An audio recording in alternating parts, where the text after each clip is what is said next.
Hi guys, welcome back to our page, Arise Global Changers with Jovanna and Patti. How are y'all doing? That was really country, huh? It was. How y'all doing? It's a sign, y'all. I know. Texas, here she comes. Okay, so how are you guys doing? We hope that you're well. Yes. Thank you everyone again for all of the regular subscribers for tuning in. We sometimes take little breaks. I don't know what happens. Life happens. But we're constantly, we don't stop in what God has placed in our heart for us to do. And I think that God always has a way of showing us how to learn to be graceful towards ourselves. Sometimes we just get this idea, or God drops a vision in our spirit and we want to run, when we just need to stop, be still, and see how the Lord's directing us in the direction He's directing us. And sometimes, honestly, taking care and cultivating friendship is super important. And so I think that the times that we'd have paused and maybe we didn't get to do some videos, we're really cultivating our friendship. Yes. And, really leaning into that, what does it look to be like a Mary and Elizabeth in each other's lives? That's so good. And not just be surface friendships. We've had many of those. Yeah. And so just know that when we're healthy with each other, within ourselves, then that is what we can pour out, which is kind of goes along with what we want to talk about how important it is to make sure within ourselves that we're good or where we're at, right? Yeah, I that's so good. I love that you said that cultivating part, and because sometimes we don't know what it's supposed to look like if we've never experienced true friendship. We've experienced, like you said, many surface friendships, and then something happens and you're down and no one is to be found. Yes. And so I think that's really important. And you said something else about being healthy. I know we shared that in the previous video, having to be honest with ourselves. Where are we really at? That's so good. And being able to be not just transparent and say, oh, this happened, but be vulnerable. That's so good. With that truth. Yeah. Because sometimes we want to hide the truth because maybe we've been suppressing it. But then something so small and where normally we would probably say so insignificant happens, and we just like fly off the handle. That's so good. And then we sit in this, maybe our own pity party. What happened to all, the dreams that I had, the hope, the whatever, the vision that I had for my life. And then you look around and you're like, what is happening? What is happening right now? I was looking for a quote that, I don't know if she just quoted it herself or it was something that she's seen, but my friend Melissa Antoine put, when they see you at your worst, but still think you're the best, those are your people. And I think that that's so good because as we go through life and all this stuff, like you're saying, I need to know that we can trust a place in our friendship that even at my worst, you think I'm the best. Yeah. But like you were saying, so every day things happen on the surface and, we can get upset about things, right? Not me, but never. Wink, wink. But we can, like, the other day I was in my backyard and you and I were talking about that just earlier. And I am excited because I'm trying to create this oasis and a place for me personally. I need it because if I'm self-aware and honest with myself, I need a place for serenity for my mind. I have a very active mind and I'm aware of that. That's why I constantly have to be in Jesus and be in his word so that he could bring truth to my mind. Because honestly, if I'm completely vulnerable, most of the time I'm mean to myself. I have to have people that truly know me and love me to remind me, hey, be nice to Jovanna. because I'll be hard on myself on various of things. Right. And so just creating this oasis seemed to be it was exciting for me. I'm seeing it come to pass. I'm seeing you know, all the things that I could dream of having, you know, a bunch of flowers and different vibrant colored flowers, a hammock, a egg chair, and lights and candles everywhere. Even got a jacuzzi. And so, but I was very upset the other day because some birds decided to just like creep over my yard and just, what'd they do? They crapped. You always say crap? I don't know, but I said it. Yeah. I said crap. You can say crap. And they crapped all over my stuff. And so I immediately got upset. Yeah. And I didn't even think of, the birds just, that's what they do. And they fly over and it went all over my stuff. And then I not only did I notice that, I started noticing that my flowers were dying. I apparently don't know how to take care of them right. And then I look over, my pillows are tossed on the floor and then dirt's everywhere. And I just started noticing everything that was wrong. And I just sat there, and instead of even focusing like on the birds, that's what they do, or dust happens, we're in the, you know, I'm almost in the country. Yeah. All I kept thinking was, why does this always happen to me in life? Why does it feel like right when I think I'm going to have something that I really desire, that I really want, that I put effort, sweat, and tears into it, I don't get to have it. It just, something comes along and craps on it. Isn't that interesting? I mean, we take like the birds, for example, that's what they do, but it almost felt personal to you. Did. Like these birds knew that Jovanna was creating this oasis. She and they knows came me. over. Deliberately, I thought that they were assigned to my yard to let me know, Jovanna, you don't get to have nice stuff. Right. You don't get to have a place in your mind that is serene, that you are at peace and calm, and that everything looks good. And I did feel like that. I felt like it was an assignment. Like these birds knew to come to my address. And I was upset, and I sat there and I just wanted to cry and just throw everything. Don't tell nobody I get like that, you guys. But I just wanted to like, and I can't have nothing nice to make me feel good. Right. And it wasn't just that. It was surface, like you said. And then in reality, you and I were talking, what I'm looking for in life is something that is picture perfect. Wow. And that's something deep inside me that needs healing, because in reality, there's tons of animals that fly around our world or walk around our world. There's dirt. People live in my home. Like, the reality is that things can get crapped on. Right. And messed up. But it's nothing personal. Right. It's not towards you. It's not this intent, I'm going to ruin Jovanna's day, her serenity, you know, her oasis. That is my intent for today, to do that. Yeah. And you said something, because it was surface. Like these things, normally we wouldn't even be bothered by things like this, right?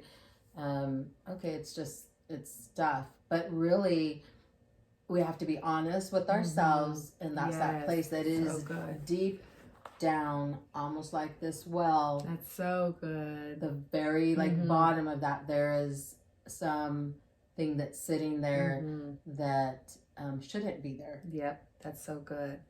And so as we sit and talk about that, you know, I love how you said wells. That just brings it up to, you know, just even biblically, you know, wells are represented in the Bible several times. You know, there's prophetic meanings on the wells, right? Some of salvation, prosperity, vision, grace encounters.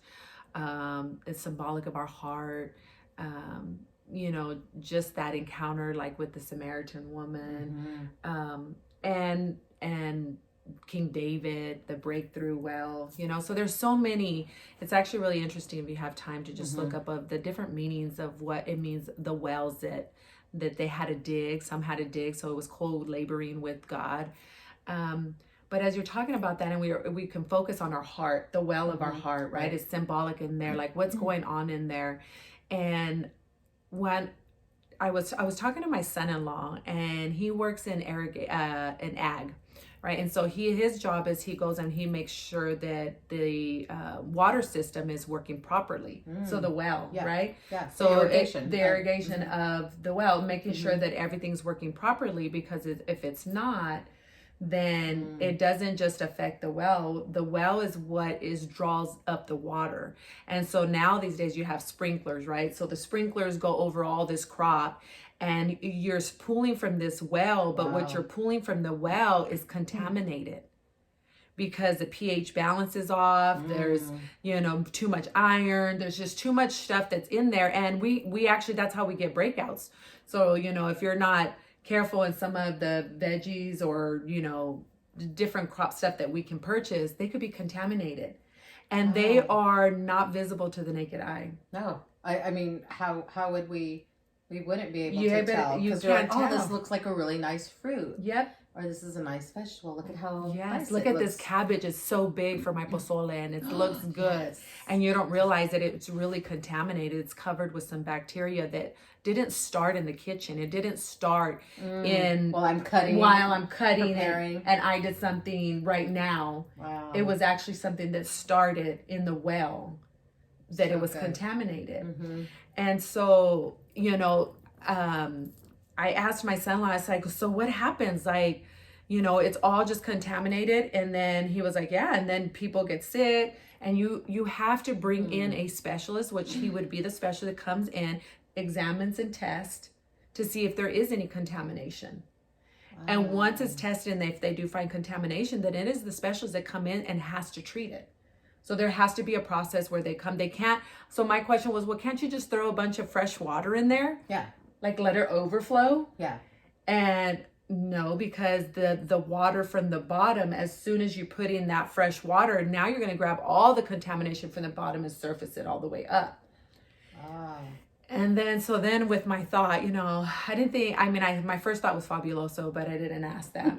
I was like, what about chlorine, like bleach? Can you just, bleach kills everything, you know? That's how we do it at home. Yes, bleach this, bleach that. Yeah, I love it. But this is what he said. He said, chlorine will kill the bacteria, but it won't penetrate all the way through the soil. So it cures the surface, but the roots stay contaminated. Wow. Wow. When he said that, we were just talking about we were just talking about his work, but God started downloading in me personally, saying, like, my children go to church, which is anything that I'm saying right now, we're not against. Go to church, right? But sometimes we go and we do surface cleaning. We go to church and we say, okay, I'm not going to cuss anymore. I am not going to be angry no more. Right. But we're still contaminated with bitterness, and maybe we don't say the bad words, but really we're gossiping. And why are we gossiping? So then maybe we stop talking about certain people. So we start taking care of the surface part. Right. We go to church, we change the way we talk, dress, and look. Right? We start putting off what we would say secular stuff, and then we put on Christian lingual, right? Yeah. And really he's saying, but really the wells of the hearts are still contaminated because it contaminated the roots. And a lot of that starts in our formative years, right? Years as children. Yeah. I love that you said that, like all of that surface stuff. And again, we're not saying that any of that is, we're not against, our kids going, to church and doing that. Yeah. But if we're not paying attention, then even in our lives, we've poured that chlorine over the surface. And because then moments like that in your backyard come and you're like, what is happening? What is happening right now? And I'm thinking, so really, I have to go to a specialist. Because if there's contamination in my well, even if it's so deep and it's in the roots, eventually it'll spur up, right? And it could affect those around me, affect myself, but sometimes we think like, okay, let me just do a quick fix. And so church becomes my chlorine. Church ministry becomes my chlorine. Motivational speaking, right? Positive thinking. And we start getting these things so that we can try to fix this area, which none of that is wrong. I love motivational quotes, and I am probably the first one at church, and we love all that, right? But what good is it for us to continue to get motivational quotes or these positive thinking, right? Like, I am blessed. I am loved. I am blessed. I am loved. And the word of God is truth. Right. And I gave my life to the Lord 28 years ago. But the other day, I'm in my backyard thinking that life has just come to crap on me. When I serve an amazing God. Right. Right. And I think that sometimes we get afraid to say that our wells are contaminated because we think they shouldn't be, like we're bad. Or we're bad. Like we've done something to contaminate them. But, you know, we talked about formative years. What if the contamination came from someone else? Yes. And we just survived it. We survived our childhood trauma. We've survived, and we continue to live in survival mode. Yes. So we know how to survive, and we know how to fight, and we know how to warfare. You know, we know how to do all of those things. But yet our mind and our soul and our heart is truly not at peace. That's so good. And it just takes us to, we just recently got to minister on this, which is really good, is on Hagar. She was actually a woman that was found at a well. And she is at a well, but we know that well, if you don't know, it's found in Genesis, the 16th chapter, and you can read about her story from verse 1 all the way to 15 is the first part. And so it was Abraham and Sarah, but before they were Abraham and Sarah, in Genesis 16, they're Abram and Sarai. And here you have Hagar. She's an Egyptian woman that was bought by Sarai, and now she becomes their slave, their bondswoman, right? Bound woman. Bond. I'm right. Okay. Bondwoman or maid servant. Yeah. You know, and she becomes that for them. And again, read it. It's so good. So you'll have to read before that to read about the promise that God gave to Abram and Sarai, that they would have a child at such an old age. Yes. We consider that old right now. Yes. And so you even think, so we sit and we talk about, and we get afraid sometimes to be vulnerable to say, hey, maybe the wells of my heart, the waters that are there are contaminated. Right. We don't want to, especially if you've been walking any length of time with Jesus and you had this glorious encounter and you're walking with the Lord and you have a salvation, or you almost feel like I should have everything picture perfect in my life. Everything should be complete, healed, right? I should be set free and delivered from everything. But if we're not honest and vulnerable, then we'll always tap the surface part. We'll continue to walk around with this imaginary chlorine and we use different things to just clean the surface. And then we ask questions like, why am I feeling like this again? And made by different people, different situations. But if you get to the root of it, the root is the same thing. Some may experience rejection, abandonment, unloved, unworthy, all these different things, right, that we can feel. So I love to bring up Sarai and Abram and Hagar, because Sarai and Abram, everybody knows them as Father Abraham, right? Sarah, they had the promise, Isaac, and who would think that maybe they would have stuff that they didn't believe. I mean, they knew God, right? He spoke to them. He directly spoke to them. Right. And because they acted out in a place of themselves and not trusting that God is a God of his word, that he's not man that he should lie, and that he says he gave you a promise, he's giving you a promise. Yeah. And he's going to complete it. Right. It's going to be fulfilled. Yeah. And so it's interesting when we're reading this and I put myself in Sarai's place going, okay, God, there are promises in my life, but let me just kind of help you out so I can get there. That's good. Maybe in my own timing. And it's not that you're literally saying it. No. Right? Right. And you're not voicing it like, oh God, I got this, let me help you out. But our actions are. Right. Our actions, Yes. because then you're like, okay, I didn't technically say that I help you, God, but I am, because now I'm in a predicament that I need your help. Right, because I went ahead and did something to help the process. Right. And so then you have Sarai that does that. She gets her bondservant, she gets Hagar, and says to Abram, her husband, you must, and I think at that time, if you know kingdom, right, just that, era, that the promise, yes, she needed the promise, but it was the legacy she wanted to continue. So she got desperate in this place of, I got to continue this legacy. I'm of age. Like, what's going to happen? So yes, I got this promise, but obviously God forgot. Oh, don't we feel like that Yeah. sometimes?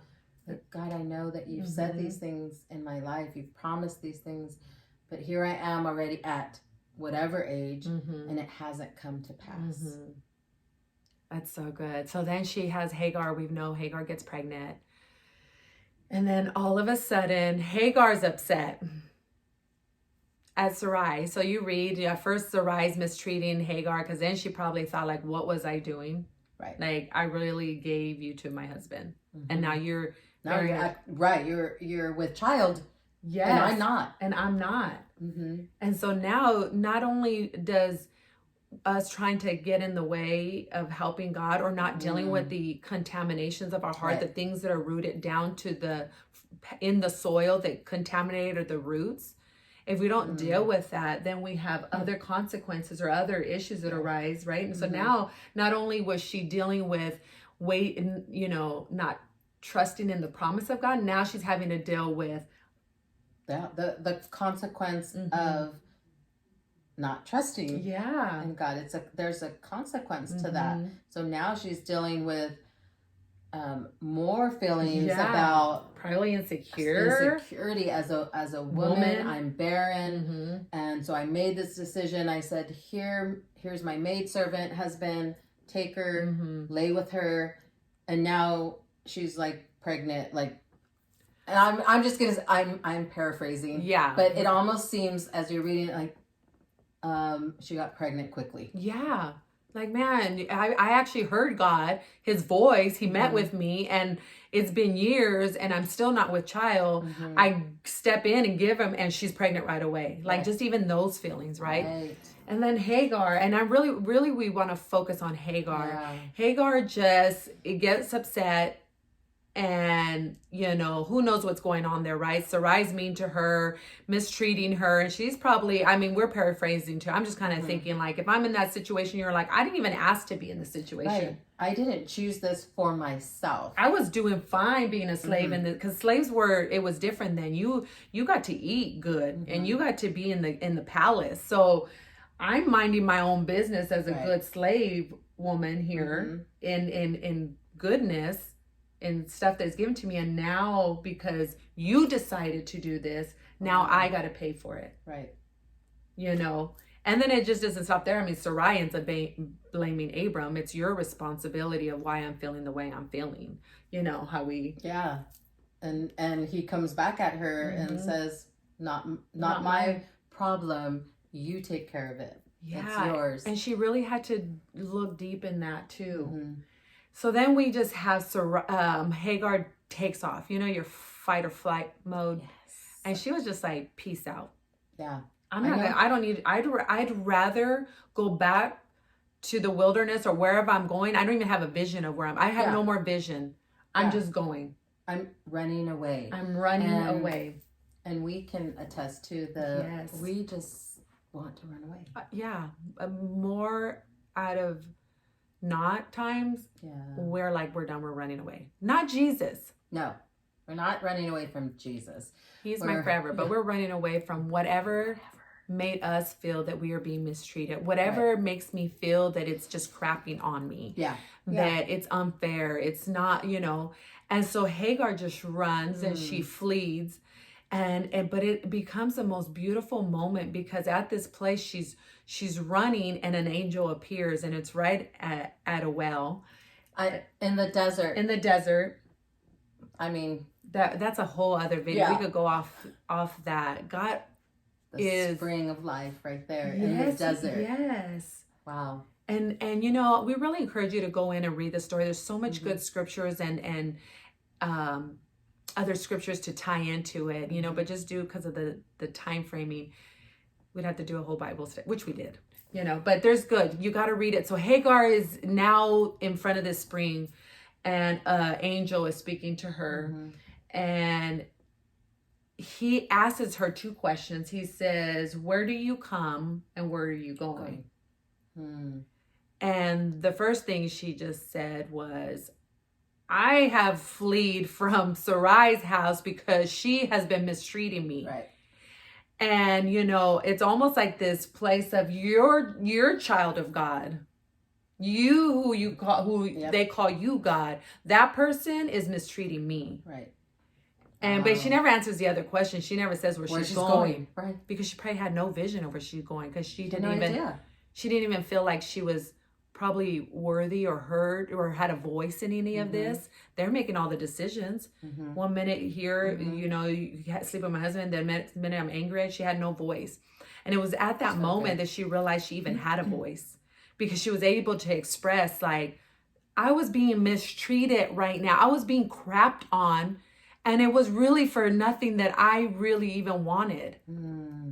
I just wanted to have a good life. Right. And so I think what's so beautiful in this moment is that it says that Hagar names God. She gives him a name.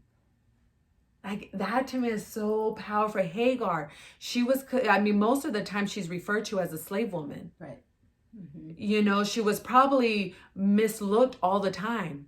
Yeah. They didn't go to her. They went to Sarai. Right. Nobody probably went and greeted and hugged her. You know how people, we get weird. We go to the people that seem like they're more going to benefit us more, and we kind of bypass the people that nobody looks at, or maybe they're outcasts or not very popular. Maybe they have no prestige in the community, or even in ministry. We're like, I'm bypassing these people here, or this person, because I maybe feel like this person may benefit where I want to be. And as leaders, if we're a leader, we need to be careful. We can't call ourselves true leaders and bypass people and never even say hi. Like, you can't do that. You can't be called to a people and not love people. Right. You can't be called to a people, to God's people, and then pick and choose who's God's people. Right. God says that we're all his children. Right. So we need to be in that place that we're careful, that we don't just bypass the people that don't seem so popular, and just be sensitive to that. But Hagar's there, and she looks, and it's like the scale was removed of all the contamination maybe that she felt, because she was a slave woman. But she's originally from Egypt. Scholars say that she was Pharaoh's daughter. So if she was out of a place, you could even think, like, does anybody care what I think? Does anybody see me? Does anybody care how I feel? Right. Why do I have to be a slave woman? Well, what's in for me for life? In my life, what do I have, right? And at this moment, she has an encounter, and she says that she gives God a name, and it's El Rohi. The God who sees. The God who sees. And even in that, she's like, I have been known as a slave woman all my life, or I thought I was important for where I was at even in my own home, they sold me, right? But here, now I stand before you, God, and I got this revelation that you see me. So good. And I think we can go through life maybe partnering with that lie that good. God, there's no way. Other people in my family, people that I trusted, people that I thought were good friends, they don't see me. Yes. And so, God, you must not see me, because right now I feel like things are just really crappy. Yeah, and just to know that wasn't her. She's from Egypt, so you just think that the types of gods that they serve or something. Right. So her perspective could have been completely wrong, like you said. I love how you said she could have partnered with wrong misconceptions of who God is. Right? He's the God that abandons, because I felt abandoned. He's the God who rejects. He's the God that oversees. He's the God that just throws you to whoever wants you. Like all these misconceptions of who God just takes from you. God just punishes you. God allows birds to fly over your yard and crap all over your stuff because he doesn't want you to have nice things.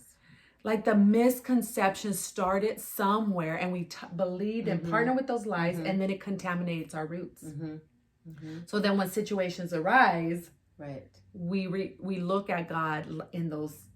But at that moment, she had a clear vision that you are not that God. You are the God who actually sees me. And I love this. I'm gonna go a little further, is that we were talking, and not only did she get to give God a name, he says, you know what, I'm gonna also give you a promise. And God's so good at that with us. And he knows when we need a promise and a vision, because it carries us through the crap. He looks at her, he says, you're with child, so you're gonna go back to where you didn't want to leave, where you wanted to leave, where you ran from. You need to go back to that place. And I think sometimes we need to go back to that place we ran from to get correct healing. So she's instructed to go back. But he says before she goes, he goes, you'll be with child, and his name will be Ishmael. And Ishmael means the God who hears. So I am so blown away with just how God not only told this woman that she didn't even feel worthy enough to probably hear from God, but he says, my daughter, I'm a God that sees, and I'm a God that hears. And sent her back to that place with a promise, with his word. So there's something powerful that when we go back to revisit those places, those contaminated areas in our hearts, we don't go on our own now. We're going with a word from God. So good. Right? You know what I mean? Yeah. And so then the correct healing, because how many times do we get to experience that as we're walking together in this new chapter of our life, or this new book? I feel like I closed the whole other book and we just start this new book together, you know? How we really are like, okay, God, I don't kind of want to revisit this area that I ran from, because obviously if I ran from it, it really hurt me. It really upset me. It really messed with my identity. But this time, okay, I'm going to go back, but I'm going back with your promise that you hear me and you see me. It changes everything. So good. It changes everything, because when we're there in that circumstance, we feel alone, we feel abandoned, we feel rejected, we feel like there is no one for me. Just for me, with whether I'm whether I'm at my best or I'm at my worst. Like there is no. So now we get to revisit that part, that contaminated part, but with his word and his promise, his truth. For us. And it's so good because, and we will need it. We will need it. And we may not have to go back to a physical place, but you need to go back to that place that you ran from. That place that we talk about wounds in one of our videos, and you should watch it. You need to revisit those things that pierced you, that wounded you so bad that it pierced you. Because he wants to bring correct healing to that area. Because when God uses us as an overflow, as the rivers of living water talks about that flows through us, we got to make sure that those waters are not contaminated. Because it doesn't just affect you when it's coming out, it affects everything you spray on. Everything becomes contaminated. And going back to the actual veggies or fruit, could take up to a year before they even know it's contaminated. And how many crops go through that cycle of contaminated? Of being contaminated. Like there's just so many. And then real quick, before we go, this is so good. So good. You're going to have to jump to Genesis 21, because when Hagar, she fled the first time. And she finds the well, she names God, and she's there, and he sends her back, and she's obedient. Because now it's easier to be obedient when you know that you've had an encounter with God. And she had a grace encounter with him. Amen. So she goes back, she's wanting to get that correct healing. But now when we jump to Genesis 21, she didn't run or flee. She stayed and was still, but she was told to leave. And now you're getting kicked out. Now you're getting kicked out. And she leaves now after, I don't know, I think it was 12 years old, 13 years old that Ishmael is. Isaac is born, kind of fast forwarding really fast. Mm-hmm. Now she's back out, but now they send her out. And can you imagine the thoughts? Like, God, I listened to you. I went back to get correct healing. I did what you asked me to do. And now, where are you? Mm-hmm. Where are you? Yeah. Where is that promise? Where is that the vision, the truth that you spoke to me? And now I'm kicked out. And so as she's leaving, she goes back to another well where she kind of just sits there and she's just like, I can't watch my son die. I can't watch my promise die. Mm-hmm. So I'm going to sit over here because the little bit of water that they sent her off with wasn't sufficient. Right. But she happened to fall right by a well, which was rivers of living water that never ends. Wow. But I love this. The angel appeared to her once again. So he never forsakes us. We're never too far. We're never, no matter what situation we find ourselves in, God is there to remind us. And he said, the angel of the Lord says this, God has heard Ishmael's cry. So he is here to provide, and her eyes were open and she sees the well of water so that she's able to give to her promise. And we can go another video on that part on Genesis 21. Because remember, God sent her away with hope and a promise the first time. Right. He says, not only am I the God that sees, but the child you carry is Ishmael, the God who hears. So fast forward to 21 when Hagar is there. And in despair. In despair. I'm gonna die. Like I'm just gonna die. I have nothing. Nothing. And just forget it. Forget it. I'm never going to have nothing nice. I guess the promise wasn't real. I guess I'll just give in. Throw in the towel. And just sit here until I die. And we become numb. Or whatever we get into that situation. But I find it interesting that the angel of the Lord says, he heard Ishmael's cry. Right. Because his name, he was almost like reminding like, do you not remember that I said that you have Ishmael, and that means that I am the God who hears? Wow. So no, my daughter, no matter where you're at, whether it is circumstances you bring upon yourself, or it's circumstances that somebody else brings upon you. Right. I am still the God who sees, and I am still the God who hears, and I am here for you. Right. And so, so good. So we just encourage you to read it. I do want to say one scripture because we talk about that sometimes we walk around with life like chlorine or bleach to just kind of clean the surface. And we find ourselves in different areas that only cleans the surface. But we want to encourage you to go to that place to examine the roots of your heart, the wells of your heart, every area. Don't be afraid, because like my son-in-law said, the only way that those wells can be clean or made right or corrected is if they have a specialist come in and they do the proper treatment. And the scripture says, for he is a redeemer who turns bitter waters into sweet. So we wanted to remind you that even when it feels like life craps on you, even when it feels like we feel abandoned, rejected, or we have things that keep surfacing, right? Right. Maybe we find ourselves 5 years later again with the same thing, different people, different situation, but same thing. We encourage you to allow the Lord, the specialist, the one that could come in and bring a proper treatment that is not going to just clean the surface of your heart, but it's going to go down to the root and penetrate through that soil, getting to the root so that you can walk in freedom. And we'd also like to encourage you, maybe there's misconception. Oh, it's good. About who God is. Because we've experienced life, and we've maybe in our formative years, our childhood, we've experienced things, and we're like, who is this God? If God was these things, then why did this happen to me? And so we would also encourage you to ask those questions. Ask God.